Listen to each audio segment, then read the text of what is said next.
Welcome to the Gaudium et Spes podcast, where every other week we bring you Catholic teachings and stories of faith from people throughout the Diocese of Pensacola-Tallahassee. Now, here are your hosts, Suzanne McNinch and Chez Filippini.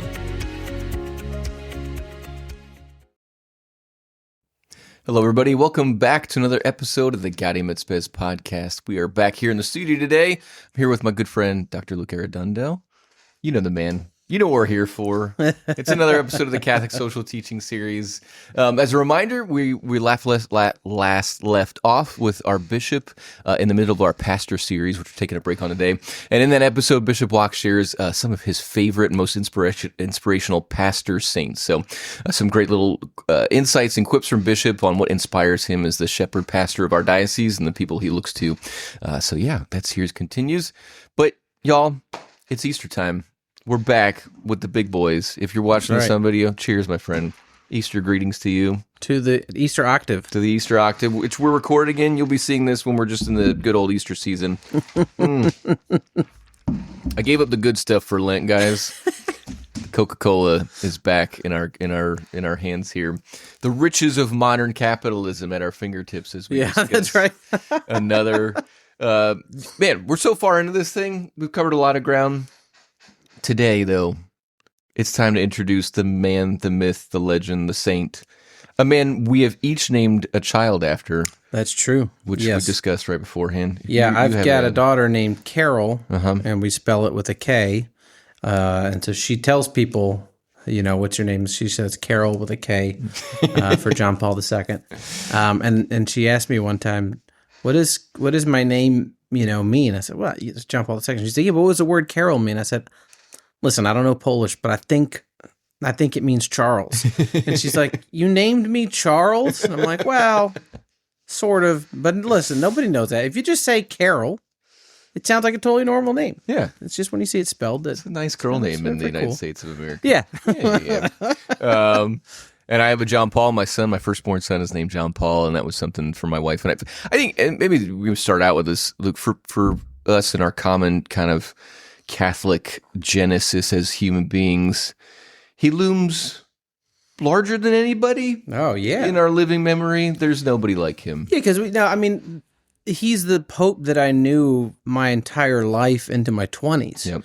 I didn't know, wasn't paying attention at Mass, but every Mass I ever went to, that was the Pope we were praying for until I was in college. Yep. And so it was a real bizarre thing for me to imagine another Pope's name being in the canon of the Mass. Very strange. I remember when he died, staying up late the night before, trying to just kind of watch the news, and I woke up in the morning or whatever, and he had passed away. So yeah, I call him the Catholic Forrest Gump because he was always in the right place at the right time. Somehow had the perfect way to respond to all of these unique challenges of the 20th century. Yep. He's there when the Nazis are there, and then he's there when the communists are there, and he's able to respond to both of those very, very, oppressive systems with the beauty of Catholic philosophy, of literature, of art, and theology and philosophy. He taught young people, he ministered to married couples, kind of laid the ground for what everybody does now. You're going to get married? Well, let's do some sort of formation. Now I imagine his formation was quite a bit more intense than anybody else can manage to pull off in a program today, but that was that was like an unheard of thing that he just thought, he intuited. This is what we do, He was, and then, he goes to the Second Vatican Council. Sometimes he can't quite get out to travel to papal things when he's supposed to because his government wouldn't let him out.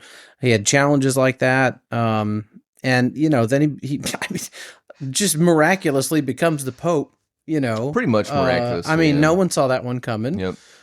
I've heard, I'm sure we've heard stories of people who were in the square that day. One of my professors from Flagler College, Dr. Timothy Johnson, he was working as a young priest at the time. He's now a layman, but he was a young priest at the time. And he remembers when they said the words Wojtyła, everybody that he was around thought they had an African pope, and they were all cheering like, "We have an African pope!" And then soon enough, Dr. Johnson was like, and then we all found out, nope, it's just a Polish name we'd never heard of before. Yeah. But he'd worked in the Vatican, never really. He wasn't a papabile or anything like that. Well, even him becoming bishop, and I mean, I know we need to get to talking about the encyclical, but the communists had basically sort of a concordant with Poland that the cardinal there could name candidates for bishop, and they had a sort of a right to say, we don't want this guy. Yep. Like they say, you still pick your bishop, you still make the selection. We're not going to force a bishop on you, but we want to have the right to reject certain candidates, right? Which is it's a not normal perfect way, thing, but it's way better than we're picking your bishop, right? Yeah. And they got terrible intel that this Wojtyła character was a renegade figure who didn't have responsibility or he didn't respect authority because he did a lot of weird stuff that was just sort of out of the ordinary. They had pegged him the wrong way. Yeah. He was an innovator, but he wasn't reckless and, refusing to be obedient.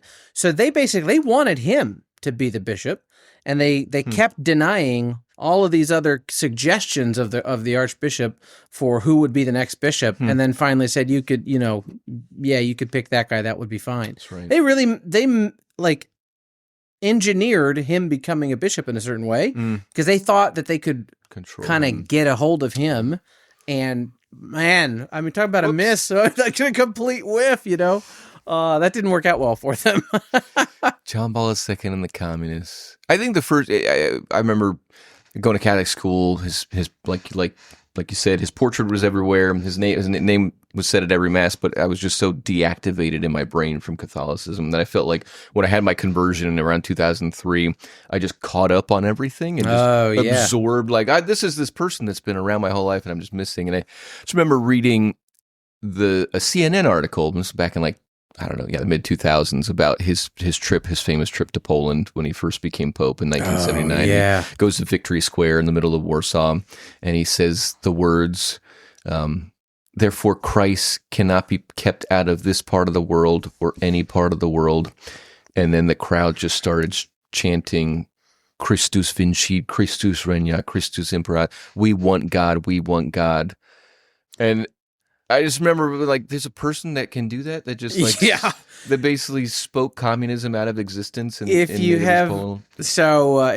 anybody listening or watching, if you have not read George Weigel's masterful biography of John Paul II, Witness to Hope, the first of the two huge volumes, the beginning of that book gets you up to speed, on his early pre-papal life, and then the beginning of his papacy. It is endlessly fascinating for people that only know maybe his sort of these are the documents he wrote or whatever. Sure. Gets you into the story.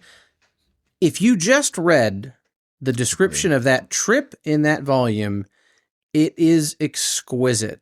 I mean, JP2 is a master of theater, literally, and he knew exactly what he was doing when he went in there. He knew how many minutes precisely the broadcast was going to last, and he made the mass last exactly the amount of time that the broadcast was going to be so that the government would have no opportunity for their commentators to come on and begin disparaging it. So, I mean, it's that's just one little small detail of that trip. That trip is, it's worthy of its own episode, really. It's so good. And if you want to watch something else besides this, there's if you're not a reader, 9 Days That Changed the World is, I think, the documentary version of it, and they have the interviews with Weigel and all these people. They show the footage of it day by day by day. I haven't seen that. Dude, it's awesome. I showed my high school students, and it was I need to watch that then. Wow. Yeah. It was but to your point, he orchestrated in such a way that basically that was what many people would say is the Communist Party, which controlled Poland at the time, they already knew their time was limited, but they knew then that it was truly, they had lost the people in the middle of this moment. And so, golly, this is why we name our children after him, guys. There's nobody like him. Quick, what are we talking about today? We're talking about the encyclical Laborem Exercens. We should tell JP2 stories. Yeah. quick biographical notes on the man, just to catch you up to speed. He's our first non-Italian pope in this series. Womp womp, but that's all right because he was he was as Italian as a non-Italian could get. Born in 1920 in Wadowice, which is, if you're looking on a map, he's famously associated with the city of Krakow, which is the very southern central part of Poland. Wadowice is about 25, 30 miles, a village outside of it. His dad was a Austro-Hungarian military officer back when that part of Poland was controlled by the Empire of Austria-Hungary. His mom famously, sadly, passed away when he was just 9 years old, I believe. His older brother passed away, which affected him greatly, and his dad passed away in 1941 when he was only 21 years old. You mentioned this. Him and his dad moved to Krakow in 1938, 1 year before the Nazi invasion of Poland. They experienced the Nazi invasion of Poland to the point that he was part of the train of refugees. Him and his dad trying to walk east away from the Nazis, and then the Soviets invaded from the east and drove them back into Krakow. He hid in ditches from like literal Luftwaffe planes like flying over and like killing people around him and stuff. And then the thing that's so compelling, I think, about this particular encyclical on work is that I thought of all the popes we're going to cover, he's the only one that really has true manual backbreaking labor experience, and it comes in during the Second World War, where he's not a slave laborer, but in Krakow he's first a restaurant worker, and then he works a while at a limestone quarry, which is in the city itself, and he's just in there like, I don't know what he's doing, if he's hauling or digging or whatever he's doing, but he's working in a stone quarry for 4 years. Gets hit by a truck in the midst of this and like almost dies. Crazily enough, so just if you've seen the movie Schindler's List takes place entirely pretty much in Krakow. The whole Oskar Schindler factory was only about a mile and a half from where John Paul II lived and worked throughout the same period of time. Auschwitz is 35 miles away to the east. So I'm so excited. I'm going to get to go see these places this summer. Me and my wife are going to a pilgrimage in Poland. So it's really like this is I know I've known that for a while, but like it's like getting close now. It's really incredible to imagine seeing these places that I've read about for all these years. So he truly is in the belly of the beast, going to underground seminary. When the Soviets take over in 1945, they drive the Germans out in January. He volunteers famously, I think it's in the Weigel biography, to clean out the frozen human excrement out of the seminary. Like that type of guy, like that type of... Do you know what day he was ordained? Not what year, but do you know the date? Like I know. Yeah. No. He was ordained on All Saints Day. Okay. And so his first day as a priest was All Souls Day, which is a day when priests are allowed to celebrate 3 masses. Okay. It's the only day that they're like by default given that permission. Mm-hmm. So his first day as a priest, he celebrated 3 masses. Cool. Weigel sort of narrates it like, he got really hit the ground running on day 1, got to say 3 masses. That's pretty cool. Yeah, it's very cool. He's ordained, so he finishes up secret seminary, ordained in 1946, gets sent to Rome to study under a very famous dude, Father Garrigou Lagrange, a famous Thomist. Yeah. So what's cool about him studying with Lagrange is both that he is a Thomist and also that he's a sort of a master of spirituality. John Paul II winds up getting 2 doctoral degrees for fun. One under the leading Thomist, and then the other is really in the spirituality of John of the Cross. And he just picks up, he learned Spanish so that he could read John of the Cross, in like medieval Spanish or whatever, Right. And this is his first licentiate doctorate. Okay. Right. I don't remember which one came first. And I think this is his first one. But then, also gets another doctorate in sort of Thomistic philosophy with Lagrange, and, learn languages like people, add apps to their phone. I mean, he just, however many languages he needed, that's how many he had. So then he's got this deep spirituality, and he's learned the spiritual tradition. So it's not just he's praying; he understands the theology of prayer and the theology of the spiritual life. But he studies Thomism, but then he integrates Thomism with phenomenology, with modern contemporary philosophical systems. Yeah. So he's taken this ancient, what the church sometimes refers to as a perennial philosophy of Aquinas, and he applies it to new problems and finds sort of ways of utilizing that historical foundation to answer new questions, which is, it's what Leo XIII said we should do with philosophy. It's what he himself recommends in Fides et Ratio in his own encyclical on faith and reason. And it's also what Fulton Sheen said he wanted to do. If you read, Sheen's biography, that he wanted to use the philosophy of Thomas Aquinas to answer the questions of the modern world. So this was, it's not something the only John Paul II did, but he did it in this powerful way, and then he becomes a pope. And he becomes a spiritual and intellectual giant that we're probably never, in our lifetime, we're not going to get to the bottom of what his impact was in terms of his spirituality and his intellectual gift to the church, because it's so profound. I think it will be unfolding for centuries. I really do think that. But here we are. We're going to talk about this. This is supposed to be released on the 90th anniversary of Rerum Novarum. My gosh, how the world has changed. So set the stage for us. What do we have to look at when we first start reading Laborem Exercens? Well, so this is a very, I think if you've read the other documents leading up to this point, you get used to the sort of programmatic format that we're going to say, okay, hey, it's been this number of years since our predecessor, Leo XIII published this encyclical on the social question. Here's all the great things that have happened since then, that the church has, succeeded in kind of, spearheading this social change. And now we're going to consider anew these questions and this question of labor and capital. And especially if you read, Quadragesimo Anno, it's only been 40 years. 40 years is a long time, but it's less than half of 90. Yep. And the world hadn't changed nearly as seismically from 1891 to 1931 as it would from 1931 to 1981 when we get to this encyclical. It's a nearly unrecognizable world from Leo XIII's time. And what John Paul II sets out to do is not so much to try and enter into a real nuanced dispute about the fight between labor and capital, which he's certainly concerned about. And there's a lot of comments in this encyclical about that dispute, about that conflict.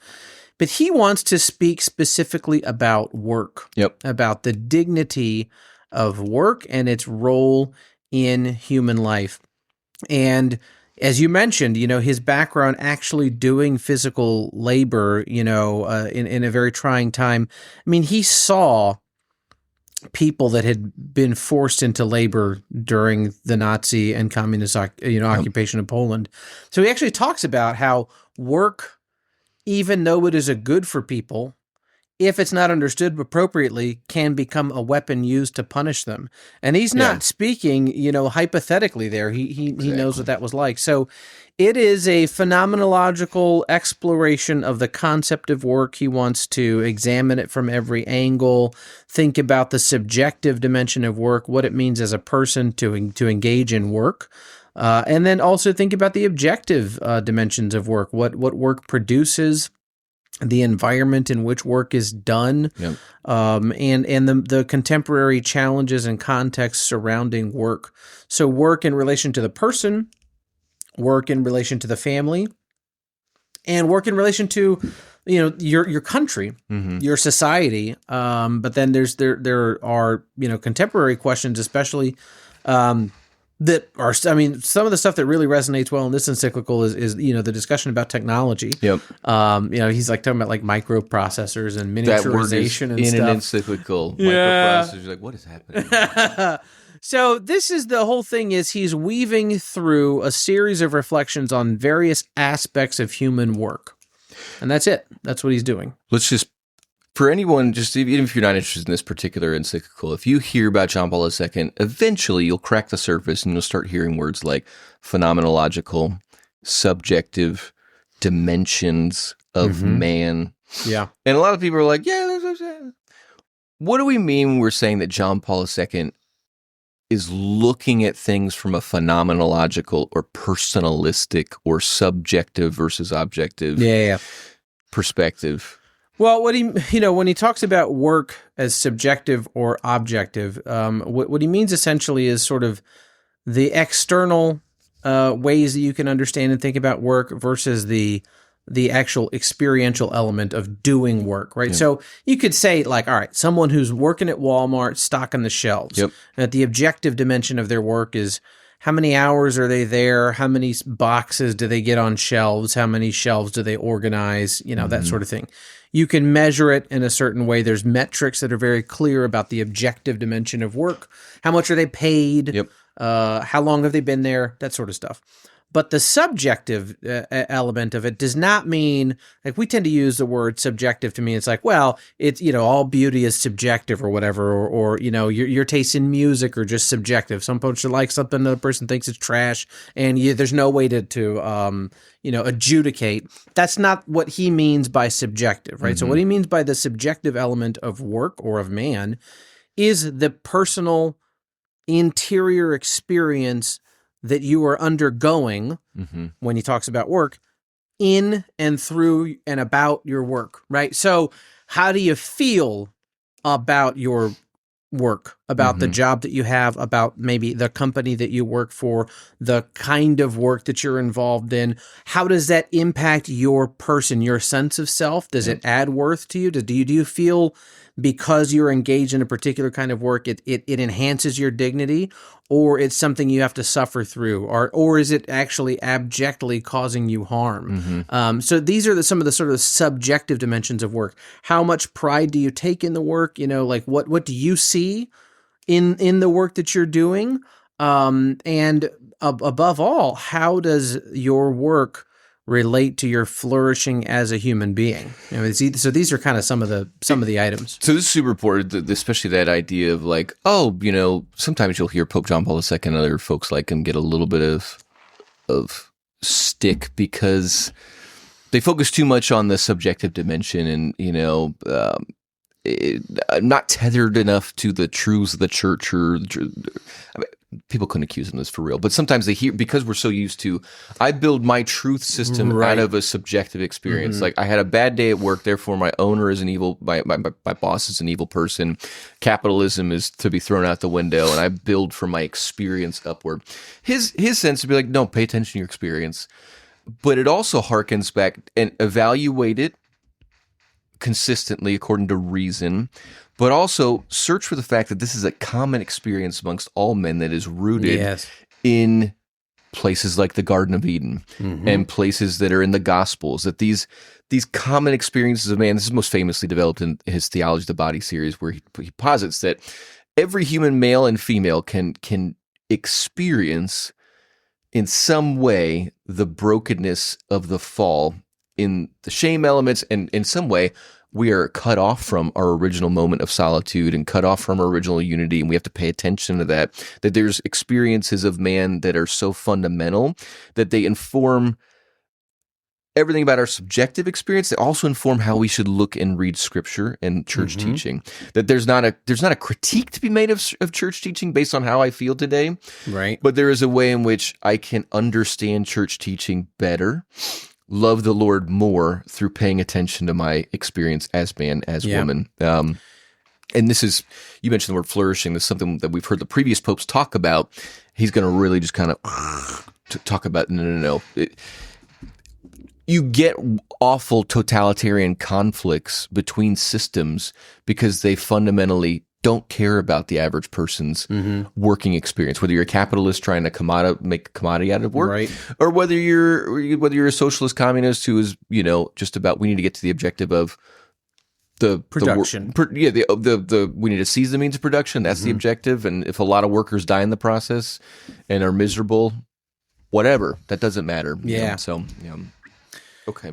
Yeah, so that's all. It's just he's just doing these things in the encyclical. It's pretty good. It's good stuff. And honestly, it is one of his shorter encyclicals. And it's only his third one.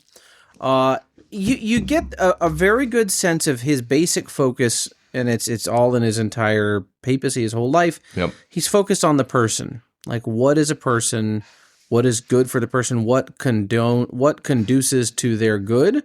And how can we, point people toward their true good? So in the discussion on work, what really grounds the entire thing and deeply interests me is, one big challenge to, I think, just the modern world is he wants to tell us, don't forget, work is good for you. Yep. You need it. Even in the difficulties that you encounter, work ought to be a good.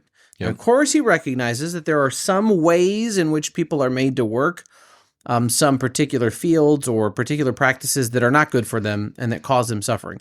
But considered in its nature of what work is and ought to be, it is a good, right? So,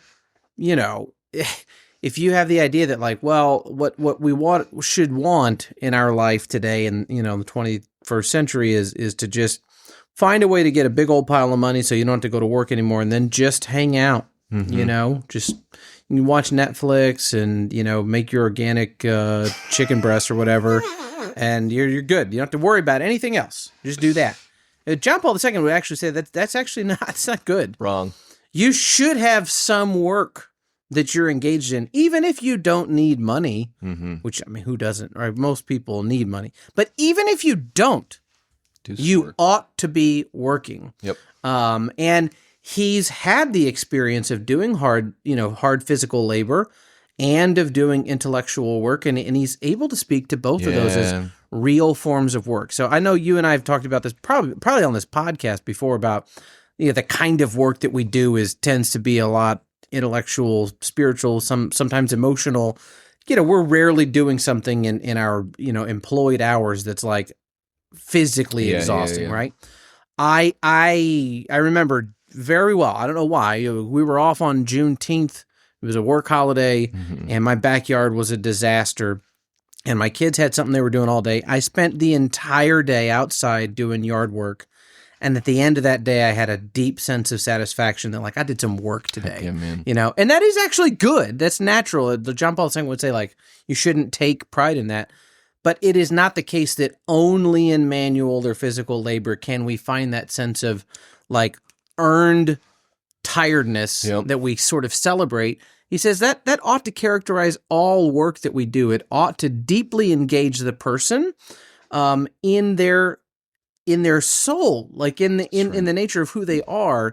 Nobody's work should be merely menial and passing and just looking at the clock trying to get out of there. And that doesn't mean that no one's ever going to have a job like that. But what work ought to be is something that's fulfilling and personal, and that you feel you are giving something to.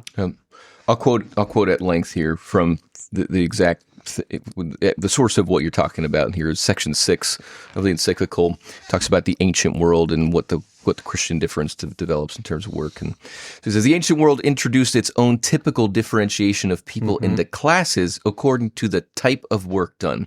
Work which demanded from the worker the exercise of physical strength, the work of muscles and hands, was considered unworthy of free men and was thus therefore given to slaves. True. Goes on a little bit farther. The gospel message as its point of departure, especially the fact that the one who, while being God, became like us in all things, devoted most of the years of his life on earth to manual work at the carpenter's bench. This circumstance constituted in itself the most eloquent gospel of work, showing that the basis for determining the human value of human work is not primarily the kind of work being done, but the fact that the one who is doing it is a person.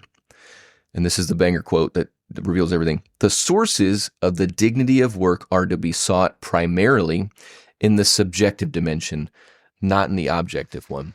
What does that translate to? You don't evaluate the dignity of the work being done by how efficient, how the value of the product it produces. The sheer productivity. Yeah.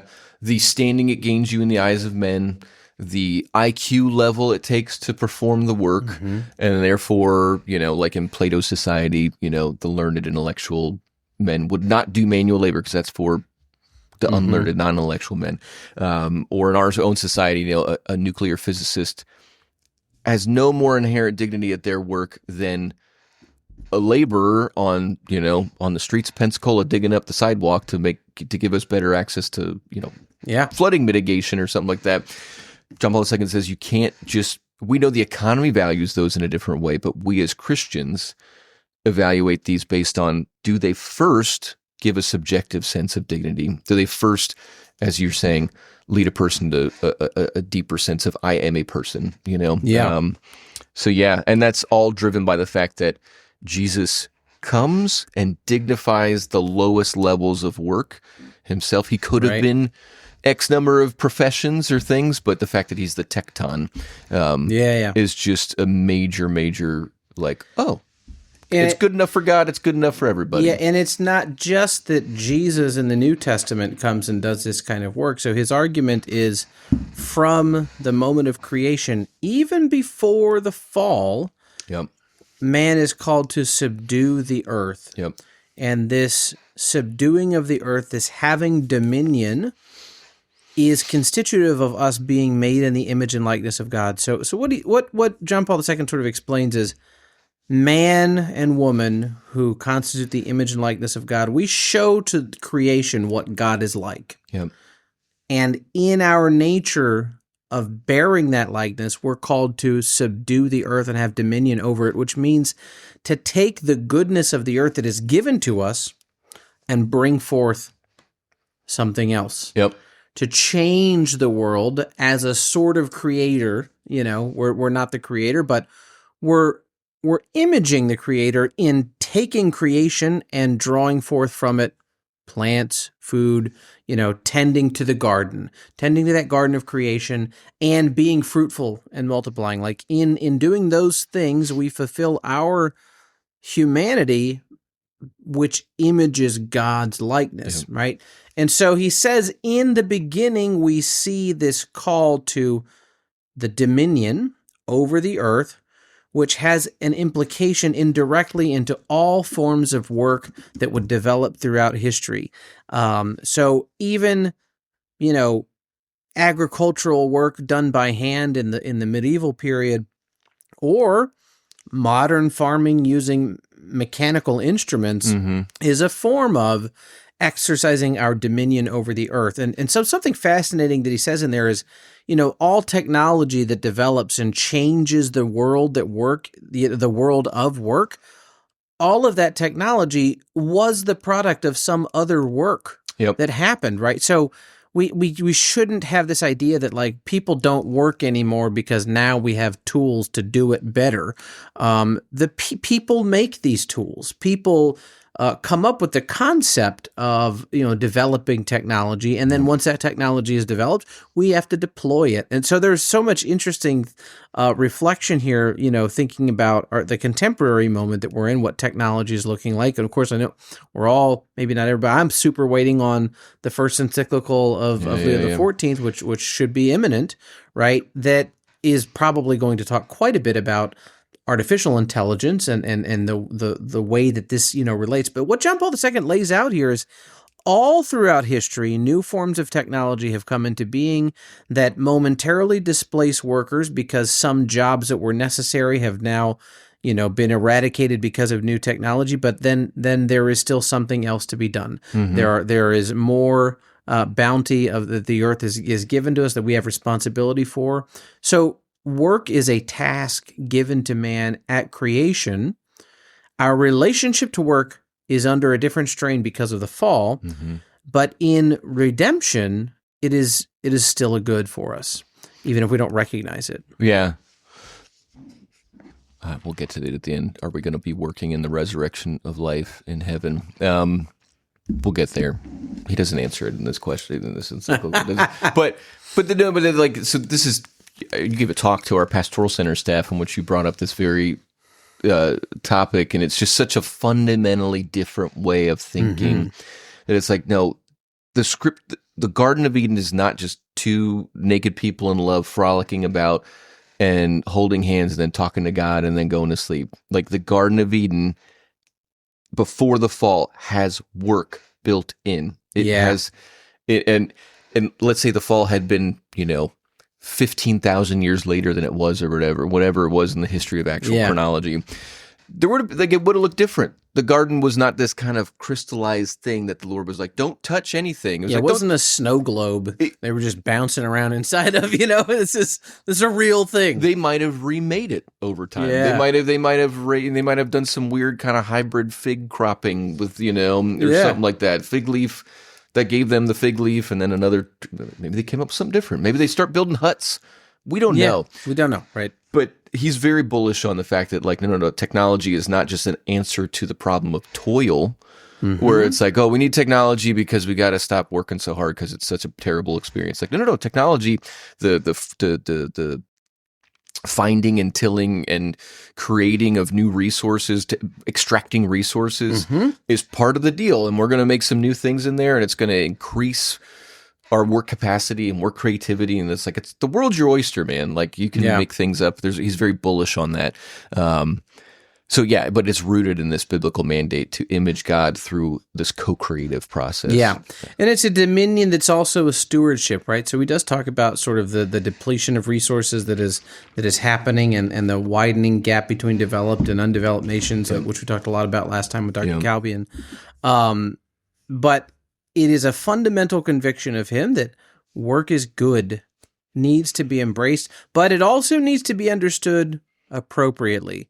And so there's a challenge to getting the whole entire world to get this concept of what work is supposed to be like, and to not only focus on the objective dimensions of work, but to, as employers or even as nations, to uphold the dignity inherent in the laborer as a subject, right?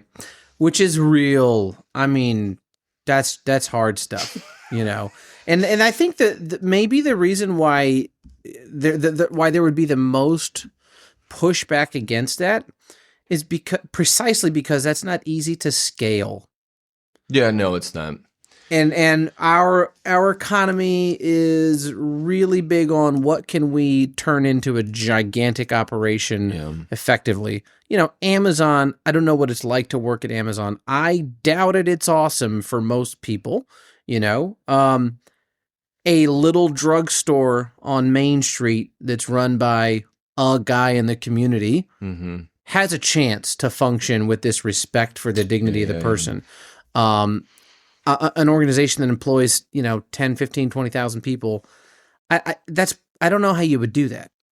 I don't know either. Yeah, I don't. Maybe there is a way to do that. Subsidiarity seems difficult. Subsidiarity cuts across many lines. Yeah. And usually it's just kind of referred to in the system of government. Yeah. No, it actually it cuts across every line. We wouldn't necessarily encourage,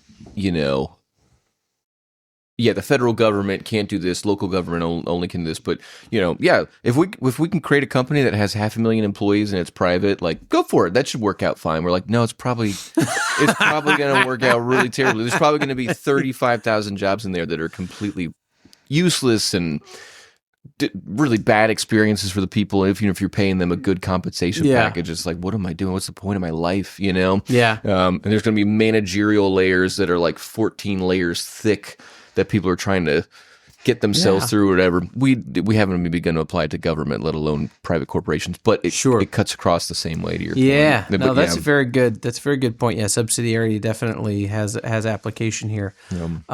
So in any case, if you read any John Paul II in any context, he's always talking about Genesis, which is, I think, why I always get stuck talking about Genesis when I'm trying to do anything, is because I just read formed so much by John Paul II's insight into how much is packed into the beginning of the story. So he points us there, but then also says, as you indicated, right, Christ becomes the man of work. He preaches the gospel of work by doing work himself. And again, Sheen sees this beautiful quote in The World's First Love that Jesus spent 3 hours on the cross, 3 days in the tomb, 3 years teaching and working miracles, preaching, but he spent 30 years being obedient to his parents and working. And that's really the foundation for everything else that he did, was those he started by giving us that witness. What a waste of time. Yeah. Unbelievable. Man, doesn't he know he could have 10x'd that if he just got, bought 30 hotels or something and, flipped it? He could have really just been, traveling the world. I mean, I know what he's doing. He should read some Grant Cardone because that guy knows about 10x and everything. Jesus could have done it easily. There's probably a Grant Cardone suggestion on your current podcast or YouTube feed that you're watching this on right now. Good grief. He could have manipulated time, Let's go to some just him reiterating some principles in the capitalism versus communism, socialism debate. He does take pains to reiterate with past encyclicals, labor does precede capital. Yeah. Okay? That doesn't mean every time that we say this, people are like, labor precedes capital. That means you must be anti-capitalist or the church is fundamentally socialist, communist leader. No. We're just saying there is no economy without human labor and work. That is your starting point. And then when labor creates products that come to market, and later labor has technologies that arise to make things more efficient and cost less and stuff like that, which makes capitalism better, more affordable, more applicable, which John Paul II would say, yep, capitalism preferable. You still start as a capitalist with the question of what work are we doing? How's the experience of the workers? How is ownership being given to the workers in their experience of it? That's right. How do you not capitalize and turn into a commodity the labor within the capitalized system?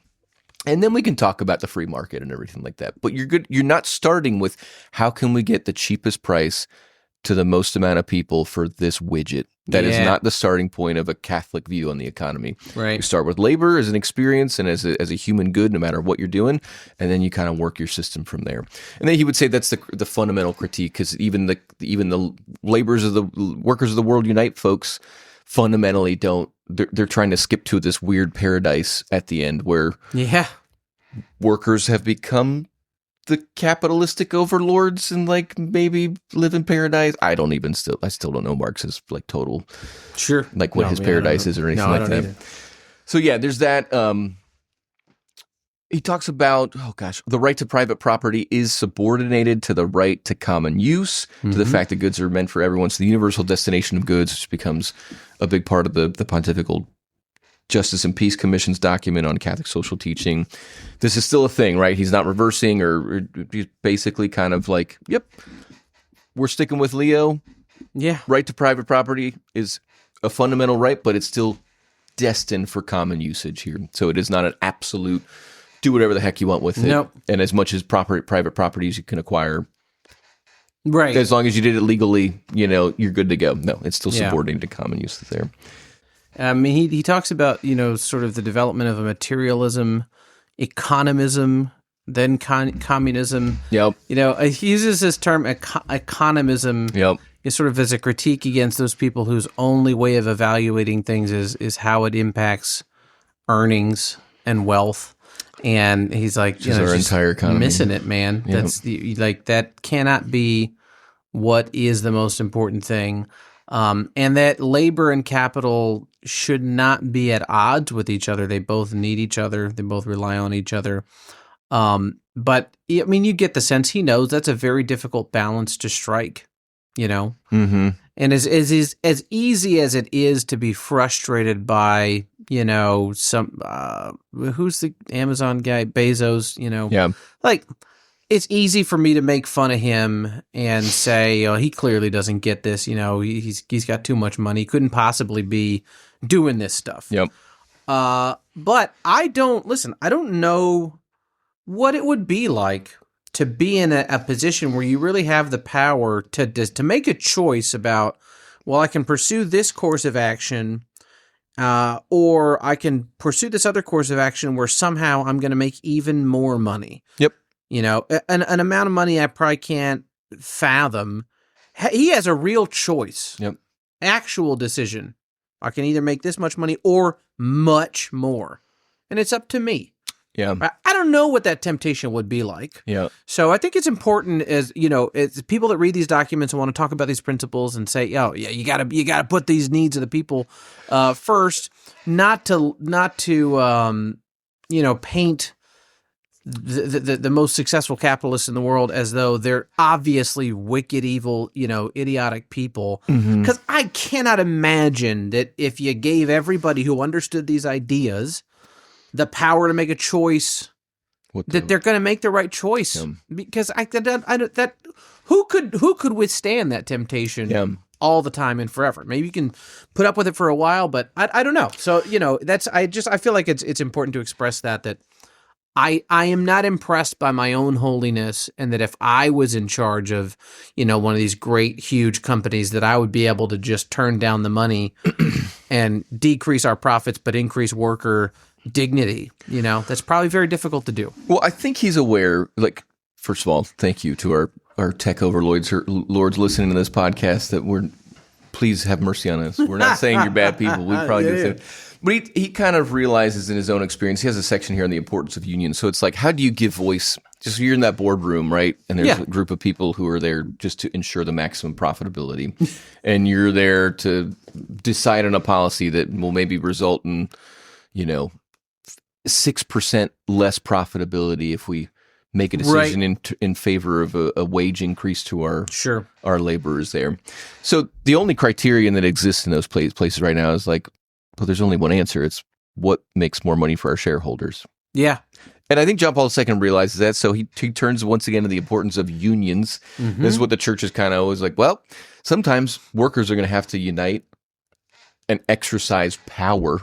And he has a real lived experience of this. His relationship with the Solidarity movement in Poland, and especially Lech Walesa, who was the first president of Poland after the fall of communism there, who was a leader of that movement. Essentially, how did communism unwind as a point of fact in Poland? It was largely through the efforts of trade unions striking. And that basically this happens in capitalistic system as well, is where workers ultimately hold the final card, where they can join together and say, we're not showing up to work, we're not making your product, you're not going to get anything to market. Yeah, we'll outlast you. We're not crossing the picket line. He has a line in here about the importance of unions, and he says, so Catholic social teaching does not hold that unions are no more than a reflection of the class structure of society, and that they are a mouthpiece for a class struggle which inevitably governs social life. So, aka, trade unions are not just meant to be paramilitary organizations for communist organizers, right? They're not just, it crosses class lines. Yeah. They are indeed a mouthpiece for the struggle for social justice, for the just rights of working people in accordance with their individual professions. However, this struggle should be seen as a normal endeavor for the just good. In the present case, for the good which corresponds to the needs and merits of working people associated by profession. But it is not a struggle against others.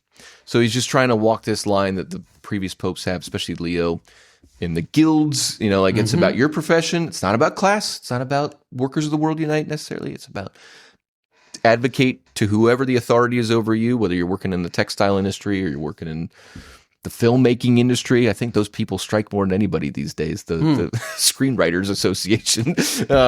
But you have a responsibility as workers to advocate for yourselves, but not do it in a way of I would like to go and take all the people in the boardroom hostage and give them physical punishment until they do what they say. It's just no, it's a negotiation tactic. It's an advocacy tactic. Yeah. And sometimes, if it's done very well, a very, very, very fruitful one that does result in actual in good things coming. Okay, we're gonna wrap it up.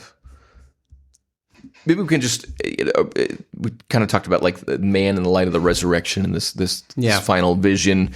Do we have a final vision in the Christ, the man of work, and how we're supposed to just kind of take this away and live it? Christ has been raised from the dead. It has not undone everything since the fall. What are we left with? Yeah, so toward the end, he reflects on the way that Christ kind of gives us a pattern to follow, but that he's not going to absolve us from having to work. So in paragraph 27, John Paul II kind of reflects on kind of this image of in light of the redemption, where does work fall? So let's sort of read a little bit from this paragraph. It says, the Christian finds in human work a small part of the cross of Christ and accepts it in the same spirit of redemption in which Christ accepted his cross for us. In work, thanks to the light that penetrates us from the resurrection of Christ, we always find a glimmer of new life, of the new good, as if it were an announcement of the new heavens and the new earth, in which man and the world participate precisely through the toil that goes with work. Through toil and never without it. On the one hand, this confirms the indispensability of the cross in the spirituality of human work. On the other hand, the cross, which this toil constitutes, reveals a new good springing from work itself, from work understood in depth and in all its aspects, and never apart from work. Is this new good, the fruit of human work, already a small part of the new earth where justice dwells? If it is true that the many forms of toil that go with man's work are a small part of the cross of Christ, then what is the relationship of this new good to the resurrection of Christ? And so what he's trying to say is, just as the cross stands revealed as the sign of our redemption, which is in its own way seems to be an evil, but brings about this unforeseen good, so too the toil of our work is meant for us to draw out of us new life, but in an ideal way, right? You know, it doesn't mean everybody's job is going to function this way for them. He's thinking about this very large vision of what work's supposed to be. So I think it's always important to just realize like what he's saying. You know, he's not saying like, oh, wherever you are right now and whatever your job is, you ought to feel like it's the cross bringing you new life. You know, it's like, that might not. You might be in a place that can't do that. But this is what work ought to be. It's one of the things that the Catholic social teaching tradition is so good at, is showing us where we ought to be looking. It might not be where we actually are. But these are the principles that we're trying to enact in the world. And for the vast majority of people who do, are not, praise God, not in a slave labor camp, but maybe just feel non-attached to the goodness of their job, or like not where they wanted to end up, but they're just doing something. It's like, that can be the way in which they realize that life is awful in the end. It's like, I don't feel passion for my job, and therefore I'm fundamentally unhappy. It's like, no, just. Yeah. I think, look, you could see that. I mean, our parents' age, and certainly the generation prior, man, that's a group of people that got a job. Yeah. And they just stayed in that job for 20 or 30 years. And gave us songs like Working for the Weekend. And we rarely are going to be in that position, this generation. And maybe that's going to go away. I think that does make it harder to kind of see what John Paul II is talking about when there's so much transient nature to what people's typical employment looks like. When you're not sort of sunken in on something, it's hard to see how it could, draw new life out of you. So I don't think that that's a bad thing. Like, I'm not telling people like, don't ever take a new job. You stay where you're at. But there was some, this part of the world that changed, right? It's the world that is changing. And this is why, Catholic social teaching continues to kind of refresh and reassess the signs of the times and where we're at. But I think, my dad worked in one job. He had one job. Yep. That's it. It's like, wow, that's hard to imagine now. So this is, if you wanted to read a John Paul II encyclical, I have to imagine this is the shortest one. Oh yeah, baby. Yeah. You can do this in about an hour and 15 minutes or so, maybe less if you're a speed reader. Yeah. Well, cool. Well, we'll end up here, and this was a rambly one, but goodness gracious. No, it's good people, stuff. You can't get enough of JP2. We're going to be back with at least one more, if not two more, JP2 social encyclicals. We've got Centesimus Annus, we've got Solicitudo Rei Socialis, Evangelium Vitae, it's seen as a pro-life encyclical. It's basically a social encyclical Yeah. in its own right. So we're going to figure that out, and we'll be back in a few weeks. But after this one, we'll be continuing our pastor series with Bishop Walk and Father Michael Nixon of St. Dominic Parish. So stay tuned for that. Thank you for tuning in today to the Gaudium et Spes podcast.